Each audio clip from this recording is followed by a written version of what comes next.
And welcome guys. आज हम पढ़ने वाले हैं डिजिटल लॉजिक का एक सबसे इम्पॉर्टेंट टॉपिक जो कि होने वाला है हाफ एडर। अगर हमने डिजिटल लॉजिक पढ़ा है तो हमने हर जगह एडर का नाम तो सुना ही होगा। और एडर भी दो टाइप के होते हैं, एक हाफ एडर होता है, एक फुल एडर होता है।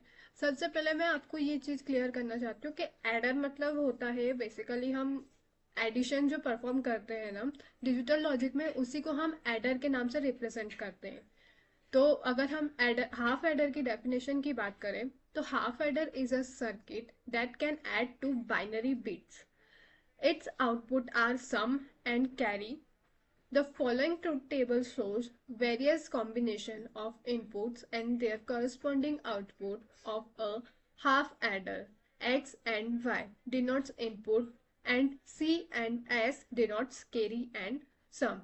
सबसे पहले जो डिजिटल लॉजिक होता है, हमें ये चीज़ तो पता है कि हमारा जो सिस्टम होता है वो बाइनरी बिट्स ही लेता है और उसको आउटपुट भी बाइनरी बिट्स में ही देता है। बट बाय सम लैंग्वेजेस हम लोग उसको कन्वर्ट कर लेते हैं हमारी अंडरस्टैंडेबल लैंग्वेज से, और हमारी अंडरस्टैंडेबल लैंग्वेज को बाइनरी में कन्वर्ट कर लेते हैं। सो अगर हमें कंप्यूटर सिस्टम में कोई भी एडिशन परफॉर्म करना रहता है तो वो हाफ एडर के थ्रू ही परफॉर्म होता है, जो कि बाइनरी बिट्स को, दो बाइनरी बिट्स जो रहती है उसमें एडिशन परफॉर्म करता है।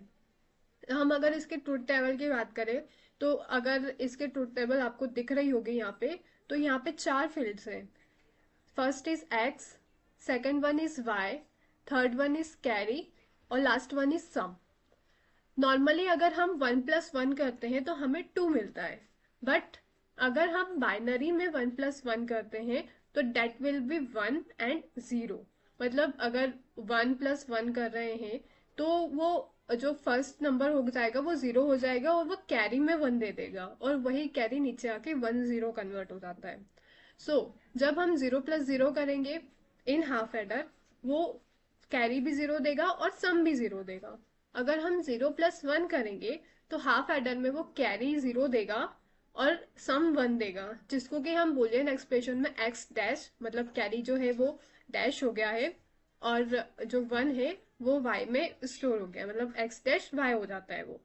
अगर हम 1+0 करते हैं तो वो कैरी 0 देगा और सेम जो सम रहेगा वो 1 दे देगा, बट हमने x1 लिया था और y0 लिया था, तो जहां पे भी 0 होता है उस अल्फाबेट के ऊपर बार लग जाता है, तो that will be X Y bar.